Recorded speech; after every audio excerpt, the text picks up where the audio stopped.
এই ছবিগুলোর দিকে তাকালে আপনি কি দেখতে পান? এই ছবিটা তোলা হয়েছিল কনি আইল্যান্ডে ১৯০৬ সালে নিউ ইয়র্কে। এটি একটি মানব চিড়িয়াখানা। এর একেবারে কেন্দ্রে রয়েছে স্থানীয় ফিলিপিনো একটি শিশু, যাকে এমন সব মানুষ ঘিরে আছেন যারা দ্বিধায় ভুগছেন যে এই শিশুটি আদৌ মানুষ কিনা। কিন্তু এতে সন্দেহ নেই যে মনে মনে তারা নিজেদের উপরওয়ালাই মনে করেন। সবগুলো ছবি দেখার পরে একমাত্র যে শব্দটা আপনার মাথায় আসবে সেটা হলো বর্ণবৈষম্য। কে আপনাকে নিজের গায়ের রঙকে এতটা ঘৃণা করতে শেখালো যে আপনি সাদা বর্ণের মানুষদের মতো রং পেতে ব্লিচ ব্যবহার শুরু করলেন? কোনটা বাজে? কারণ সে পুরোই কালো। এখন ২০২৪ সাল। আমরা দারুণভাবে অগ্রসর হয়েছি কৃত্রিম বুদ্ধিমত্তা, মহাকাশ যাত্রা সহ আরও নানান ক্ষেত্রে। কিন্তু আবার একই সময়ে এই সমস্ত অগ্রগতির পরেও আমরা রেসিজমের মতো সমস্যা সমাধান করতে পারিনি। এমন একটা দৃশ্য কল্পনা করে দেখুন যেখানে হাজারো মানুষ এমনকি আপনাকে মানুষ বলেই মনে করছে না, এমনকি আপনার মৃত্যুতেও কিছু যায় আসে না, কারণ আপনি দেখতে তাদের মতো নন। বর্ণবৈষম্যের উত্থান কিভাবে ঘটে, একে নিয়ে ইতিহাসের পাতায় কি ঘটেছিল এবং আজকের দিনে কি ঘটছে, এবং সবশেষে আপনি দেখতে পাবেন কিভাবে ইসলাম মানব ইতিহাসের সবচেয়ে লজ্জাজনক অধ্যায়ের এক চমৎকার সমাধান নিয়ে এসেছিল। আপনি তৈরি থাকলে চলুন শুরু করা যাক। চলুন শুরুতে দেখানো ছবিগুলোতে ফিরে যাই। এই শিশুটি কতটা খুশি বলে আপনার মনে হয়? এমনকি সে জানেই না যে সে ঠিক কোথায় আছে। যখন আপনি প্রথমবার ওকে দেখবেন, আপনি এই মানসিকতা বুঝিয়ে উঠতে পারবেন না। তোমার সাথে এই যে অন্যায় এবং হিংস্র আচরণগুলো করছি, তুমি সেগুলোরই যোগ্য। কেন? কারণ আমার মতো একই রং বা বর্ণের তুমি নও। হ্যাঁ, তারা ঠিক এরকমটাই ভাবে। তাদের মতে এই মানুষগুলো আদিম।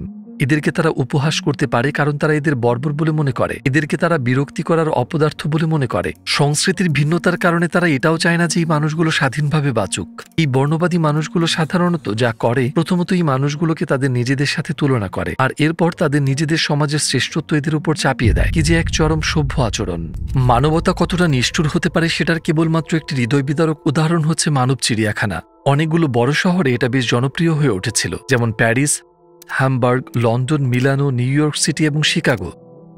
১৯০৬ সালে medicine Grant, new York geological সোসাইটির প্রেসিডেন্ট, আরও এক ধাপ এগিয়ে গিয়ে কঙ্গো থেকে ওটা ব্যাঙ্গা নামক এক ব্যক্তিকে খাঁচায় ঢুকিয়ে নিউ ইয়র্ক শহরের ব্রঙ্কস চিড়িয়াখানায় প্রদর্শনী করেছিলেন। তার উপর সে লোকটিকে একটি ওরাং ওটাং, একটি গরিলা এবং একটি শিম্পাঞ্জির সাথে একই খাঁচায় রেখেছিল।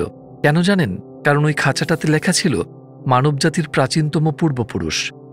তো কঙ্গোর এই ব্যক্তিটি ছিলেন বিবর্তনের ধারায় তথাকথিত মিসিং লিঙ্ক, এবং প্রত্যেকেরই তাকে সেই নজরেই দেখা উচিত, তার যত খারাপই লাগুক না কেন। কিন্তু আমেরিকায় যে ঘটনাগুলো ঘটেছিল সেগুলো কি শুধু কালো মানুষদের বিপক্ষেই ছিল? দুর্ভাগ্যজনকভাবে না।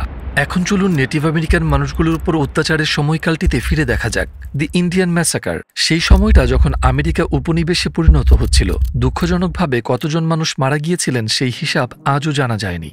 কেউ একজন সাগর পাড়ি দিয়ে এসে আপনাকে নিজের জন্মভূমিতেই পর করে দিল, এরপর আপনাকে জাতিগতভাবে নির্মূল করতে চাইল, আর এতে করে তাদের কোনো অপরাধবোধ হলো না, কারণ নিজেদেরকে তারা প্রভু হিসেবেই দেখে। বর্ণবৈষম্য মহাদেশ থেকে মহাদেশে ক্যান্সারের মতো ছড়িয়ে পড়তে লাগলো, এবং কিছুদিন পরে অস্ট্রেলিয়াতেও ডালপালা মেলতে শুরু করে।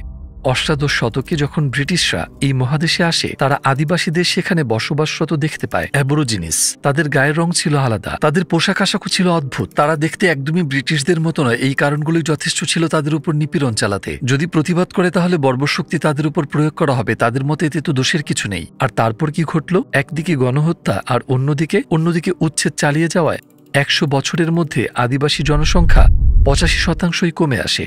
এটি এক অবিশ্বাস্য উপাত্ত। এই লোকগুলো আপনার সাথে কি এমন করেছে যে মানুষ হয়েও ৫১ কোটি বর্গ কিলোমিটারের পৃথিবীতে তারা একটুখানি ঠাঁই পেল না? এতটাই নির্মম হয়ে ওঠা যে নিজেদের স্বার্থে অন্যকে এমন করে উচ্ছেদ এবং হত্যা করা যায়। ইতিহাসের পাতা এমন আরো অনেক উদাহরণ দিয়ে ভর্তি। আপনার কি মনে হয় না এইসব বর্ণবাদী যাদের কাজকর্ম আজও হরহামেশা আমাদের চোখে পড়ে, তাদের একটি চেতনা প্রয়োজন যা তাদের চোখ খুলে দিবে? আমি দাবির সাথে বলছি যে এই লোকগুলোর যদি ১৪০০ বছর আগে জন্ম নেওয়া সেই চেতনা থাকতো, এই ঘটনাগুলো কখনোই ঘটত না। কিন্তু কি ছিল ১৪০০ বছর আগে? ১ লক্ষেরও বেশি লোক এই মানুষটির মুখের একটি কথার জন্য প্রতীক্ষায় বসে থাকত, যাকে আল্লাহ তার বার্তাবাহক হিসেবে পাঠিয়েছিলেন। ইতিহাসে এই ঘটনাটিকে বলা হয় বিদায়ী খুতবা। রাসূল সাল্লাল্লাহু আলাইহি ওয়াসাল্লাম, তার উপর শান্তি বর্ষিত হোক, তার সামনের বিশাল জমায়েতের দিকে তাকালেন এবং তাদেরকে সহ সকল শতাব্দীর মানুষদের সকলের উদ্দেশ্যে বলে উঠলেন, সমস্ত মানবজাতি আদম এবং হাওয়া থেকে এসেছে। একজন আরবের আরেকজন অনারবের উপর কোনো শ্রেষ্ঠত্ব নেই, একজন অনারবেরও আরেকজন আরবের উপর কোনো শ্রেষ্ঠত্ব নেই। আবার কৃষ্ণদের উপর শ্বেতাঙ্গদের কোনো শ্রেষ্ঠত্ব নেই, এবং শ্বেতাঙ্গদের উপর কৃষ্ণদের কোনো শ্রেষ্ঠত্ব নেই, শুধুমাত্র নেক আমল এবং পরহেজগারি ছাড়া।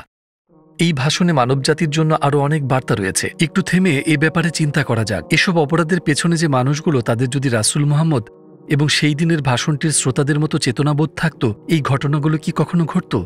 আমার মনে হয় না। সূরা আল হুজরাতের 13তম আয়াতে আল্লাহ বলেছেন, হে মানবজাতি, অবশ্যই তোমাদের সৃষ্টি করা হয়েছে একটি নারী এবং একটি পুরুষ হতে, এবং তোমাদের কওম এবং জাতিতে সৃষ্টি করা হয়েছে যাতে তোমরা একে অপরকে জানতে পারো। অবশ্যই আল্লাহর দৃষ্টিতে তোমাদের মধ্যে সেই সর্বোত্তম যে তোমাদের মধ্যে সবচেয়ে ন্যায়বান। নিশ্চয়ই আল্লাহ সর্বজ্ঞানী, সর্বজ্ঞাত। তো কেন আমরা ভিন্ন ভিন্ন জাতিতে বিভক্ত? একে অপরকে জানতে, একে অপরের সাথে মিশতে, একে অপরকে দূরে ঠেলে দিতে, দাম্ভিক হতে নয়, অন্যকে শোষণ করতে বা প্রজা বানাতে না। আমরা ভিন্ন ভিন্ন জাতিতে বিভক্ত যাতে একে অপরের সাথে মিশতে পারি। একটু ভেবে দেখুন, যদি সমস্ত মানবজাতি একই বর্ণের হতো এবং একই ভাষায় কথা বলতো, তবে কি আমরা অন্যদের সাথে মিশতে আগ্রহ বোধ করতাম? আমরা ভাবতাম তারা তো এমনিতেই দেখতে আমাদের মতো, তাই না? কিন্তু আল্লাহ আমাদের ভিন্নভাবে সৃষ্টি করেছেন যাতে আমরা একে অপরকে ইতিবাচকভাবে অনুপ্রাণিত করতে পারি। কিন্তু এই একাত্মতা আমাদের কেন থাকা উচিত? কারণ আয়াতটি বলছে তোমাদের সৃষ্টি করা হয়েছে একজন পুরুষ এবং একজন নারী হতে।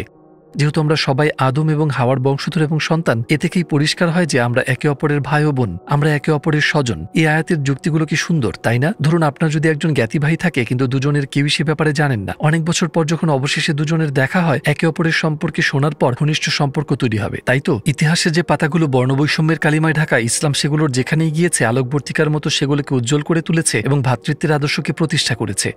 যে দেশে এটি পৌঁছেছে সেখানেই বর্ণবাদকে প্রতিহত করেছে এবং এই মানসিকতার বিরুদ্ধে লড়াই করেছে। ইতিহাসে এর হাজার উদাহরণ রয়েছে। আমি আপনাকে কেবল একটি নিয়েই বলি। পঞ্চদশ শতকে স্পেনে একটি অভূতপূর্ব আদেশ জারি করা হয়। সমস্ত ইহুদিদের দেশ থেকে বহিষ্কার করার সিদ্ধান্ত নেওয়া হয়েছিল। আমরা এখানে প্রায় 1 লক্ষ মানুষের কথা বলছি। সেখানে তারা শত শত বছর ধরে বাস করে আসছে এবং হঠাৎ করেই তাদের বের করে দেওয়া হলো, যেখানে তাদের কোনো ধারণাই ছিল না কোথায় যাবে, কি করবে। একটি মুসলিম রাজ্য তাদের স্বাগতম জানায়, অটোম্যান সাম্রাজ্য। হাজারো ইহুদিদেরকে এই রাজ্য জায়গা দেয় এবং তাদের সেখানে থাকার অনুমতি দেয়। অবশ্যই ফিলিস্তিনের মুসলিমদের প্রতি তাদের চালানো নিপীড়ন দেখে আমরা পরিষ্কার বুঝতে পারছি ইসরায়েলিরা এই উপকারের প্রতিদানে ঠিক কতটা কৃতজ্ঞ। কিন্তু এটা দেখে মন খারাপ হয়ে যায় না যে যদিও বা ইসলাম এমন এক ধর্ম যেখানে আছে সমস্ত বর্ণবাদের বিরুদ্ধে কঠোর অবস্থান, সেই ধর্মই কিনা বর্ণবাদের নিপীড়নে সবচেয়ে বেশি নিষ্পেষিত। পৃথিবীর বিভিন্ন অংশে আমরা শুনতে পাই কিভাবে মুসলিমদের বর্ণবাদের বৈষম্যে ভুগতে হচ্ছে। ফিলিস্তিনি যাদের ভূমি কেড়ে নিয়েছে জায়নিস্ট দখলদাররা এবং নির্মমভাবে হত্যা করা হয়েছে শিশু, নারী সহ সবাইকে নির্বিচারে। মায়ানমারের মুসলিম যাদেরকে বৌদ্ধ সরকার উচ্ছেদ করেছে নিজেদেরই বাড়িঘর থেকে, তাদের সংখ্যা 10 লক্ষেরও বেশি। ভারতীয় গ্যাংগুলো বিশাল মিছিলে এমন সব কথা বলছে যে যদি কোনো মুসলিম তোমার দোকানে কাজ করে থাকে তাকে এখনই বের করে দাও। যদি কোনো দোকান মালিক এমনটা না করে তাহলে তার দোকানের বাইরে বয়কটের পোস্টার লাগিয়ে দাও। পূর্ব তুর্কিস্তানের উইঘুরদের উপর চীন চালিয়েছে অকল্পনীয় গণহত্যা এবং দখলদারিত্ব। হাজারো ইবাদতের স্থান ধ্বংস করা হয়েছিল। অসংখ্য শিশুর ধর্মীয় শিক্ষার পথ বন্ধ করে দেয়া হয়েছিল। আপনি হয়তো ভাবছেন এই লোকগুলো যারা মুসলিম সহ অন্যদের বিরুদ্ধে বর্ণবাদী অপরাধ করেছে তারা কি অপরাধ বোধে ভোগে না? যেমন নিষ্পাপ শিশুদের উপর বোমা বর্ষণ করে ইসরায়েল তার বিবেকের তাড়না থেকে মুক্তি পায় কি করে? ঠিক এই জায়গাটাতেই সাইকোলজির একটি দারুণ দৃশ্যপট আসে, ডেমোনাইজেশন। অন্য কথায় কোনো নিষ্পাপ ব্যক্তিকে খারাপ বা নিকৃষ্টতর দেখানো এবং এতে বিশ্বাস করে তারা অন্যদের বিরুদ্ধে ঘটানো নিপীড়নকে ন্যায্য এবং স্বাভাবিক করে নেয় যাতে তারা বিবেকের দংশন থেকে মুক্তি পেতে পারে। ইসরায়েলি সরকার ঠিক এইভাবেই চিন্তা করে। তারা নিজেরাই আবার সাধারণ মানুষের উপর বোমা বর্ষণ করে আর বলে বেড়ায় আমরা মানুষ নামের পশুদের বিরুদ্ধে লড়ছি এবং আমরা সঠিক পদক্ষেপ নিয়েছি। কি করে এই অসুস্থ মানসিকতা তৈরি হয়? কোরআন 1400 বছর আগে সেটারও ব্যাখ্যা দিয়ে গেছে। এমন একটা সময়ে যখন মনস্তত্ত্ববিদ্যা এমনকি রেসিজম শব্দটির জন্মই হয়নি। কোরআনের ব্যাখ্যা করেছে আদি পাপের ধারণা দিয়ে।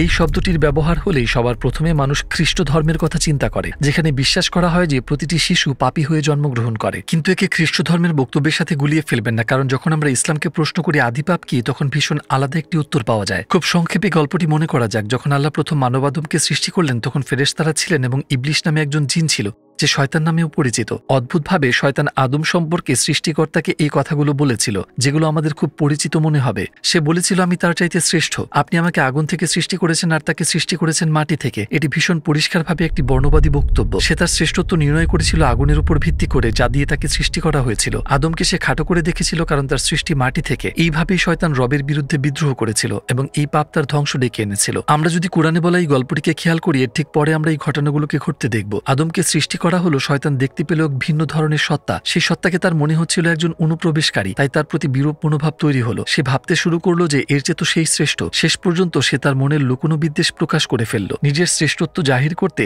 সে আদমের অন্যান্য গুণগুলোকে উপেক্ষা করল এবং বস্তুগত গুণাবলী ধরে ধরে আঘাত করতে শুরু করলো। ঠিক এইভাবেই বর্ণবিদ্বেষের জন্ম হয়। কুরআন আসলে মানব সভ্যতার এমন একটি অপরাধের মনস্তত্ত্ব ব্যাখ্যা করেছে যা শতাব্দী থেকে শতাব্দী মানবতার জন্য এক চরম লজ্জা এবং অপমান হয়ে থাকবে, এবং একে শয়তানেরই বৈশিষ্ট্য হিসেবে দেখিয়েছে যে কিনা রবেরই শত্রু, যাতে মুমিনদের চোখে এই পাপের কুৎসিত রূপটি ধরা পড়ে এবং তারা নিজেদের এ থেকে বিরত রাখে। কি চমৎকার, তাই না? ব্যাপারটা খুব অদ্ভুত, তাই না?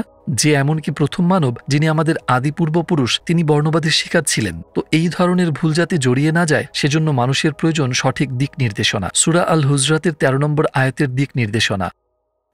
অন্য কথায় বলতে গেলে, ইসলামে যে জিনিসগুলো আপনার নিয়ন্ত্রণের বাইরে সেগুলো দিয়ে আপনাকে বিচার করা হয় না, যে জিনিসগুলোতে আপনার কোনো হাত নেই। অন্যদিকে আপনি নিজের সর্বোচ্চটা দিয়ে একজন মুমিন হবার পথ নিজেই বেছে নিতে পারেন। যখনই আমি এই আয়াতটা শুনি, পৃথিবীর একটি জায়গার কথা আমার মনে পড়ে। 200 কোটি মুসলিমের মিলন মেলা। সেখানে তারা শারীরিকভাবে যেতে পারুক আর না পারুক, মক্কার কাবাতে। এখন আমরা রয়েছি মুসলিম বিশ্বের প্রাণকেন্দ্রে, আমরা রয়েছি মক্কায়, কাবায়। এখানে মুসলিমরা পৃথিবীর চারদিক থেকে এসে জমা হন, ভিন্ন জাতীয়তা, ভিন্ন প্রেক্ষাপট, ভিন্ন সংস্কৃতি, ভিন্ন বর্ণকে ধারণ করে। আর তারা এখানে আসেন শুধুমাত্র একটি লক্ষ্যকে সামনে রেখে। পুরুষেরা সবাই একই পোশাক পরেন, সাদা কাপড়ের দুটো টুকরো। নারীরা শালীনভাবে পোশাক পরেন, এবং তারা এখানে আসেন শুধুমাত্র একটি লক্ষ্য নিয়ে, একটি সার্বজনীন লক্ষ্য, তাদের রবের ইবাদত এবং তার নিকটবর্তী হবার ইচ্ছা। এখন আমি এমন এক ব্যক্তির কথা বলবো এই পবিত্র ভূমিতে এসে যার পুরো পৃথিবীটাই পাল্টে যায়। Malcolm x. আপনি হয়তো আগেও তার নাম শুনেছেন। তিনি ছিলেন ইসলাম কবুলকারী একজন কৃষ্ণাঙ্গ আমেরিকান নাগরিক। তিনি ছিলেন 20 শতাব্দীর মাঝামাঝি সময়ের একজন মানুষ যাকে পুরো দেশ এক নামে চিনত। বছরের পর বছর নানাভাবে তার বর্ণবাদের অভিজ্ঞতা হয় এবং এটা তাকে ভীষণভাবে বিচলিত করে। তো তিনি এই সমস্যার একটি সমাধান খুঁজে বেড়াচ্ছিলেন। মুসলিম হবার পর 1964 সালে যখন তিনি হজ পালন করতে মক্কায় গেলেন, তিনি এমন কিছু দেখেছিলেন যা তিনি কখনো কল্পনাও করেননি। তার চিঠির একটি অংশে তিনি তার অনুভূতি ঠিক এইভাবে লিখে গেছেন: আমি কখনো দেখিনি যে সব বর্ণের এবং জাতির মানুষ এমন আন্তরিক আপ্যায়ন এবং অবাক করে দেওয়ার মতো ভ্রাতৃত্বের চেতনাকে লালন করে চলেছেন, যেমনটাই প্রাচীন পবিত্র ভূমিতে দেখেছি। আমার চারপাশে সকল বর্ণের মানুষের উদারতার চিত্র দেখে আমি পুরোপুরি বাকরুদ্ধ এবং মন্ত্রমুগ্ধ হয়ে গিয়েছি। আমেরিকার উচিত ইসলামকে বোঝার চেষ্টা করা, কারণ এটি একমাত্র ধর্ম যা এই সমাজ থেকে বর্ণবৈষম্যের সমস্যা দূর করতে পারে। তিনি এমন এক সময়ে কথাগুলো বলেছেন যখন বর্ণবৈষম্য আজকের তুলনায় আরও চরমে ছিল। ইসলামই একমাত্র ধর্ম যা আমেরিকান সমাজ থেকে বর্ণবাদের সমস্যাকে দূর করতে পারে। ইসলামী বর্ণের ভিত্তিতে শ্রেষ্ঠত্বের ধারণার অবসান ঘটাবে। একমাত্র ইসলামী নিরপরাধ শিশুদের উপর বর্ণবাদী আক্রমণের অবসান ঘটাতে পারে। আপনার কি মনে হয় না যে সবকিছুই একেবারে পরিষ্কার? মানুষ হিসেবে যখন আমাদেরকে পৃথিবীর বুকে একা ছেড়ে দেওয়া হয়, তখন আমাদের অন্যায় এবং নিষ্ঠুরতার কোনো সীমা পরিসীমা থাকে না, এবং প্রায় সময় আমরা আমাদের অপরাধগুলোকে ডেমোনাইজেশনের মতো প্রযুক্তি দিয়ে ন্যায্য এবং স্বাভাবিক বানানোর চেষ্টা করি। এটাও বুঝে উঠতে পারি না যে আমরা যা করছি সেটা ভুল, কিন্তু আবার একই সময় আমরা সেই মানবজাতি যারা অসংখ্য ভুল পথের মধ্য থেকে সঠিক পথকে বেছে নেবার সক্ষমতা রাখি।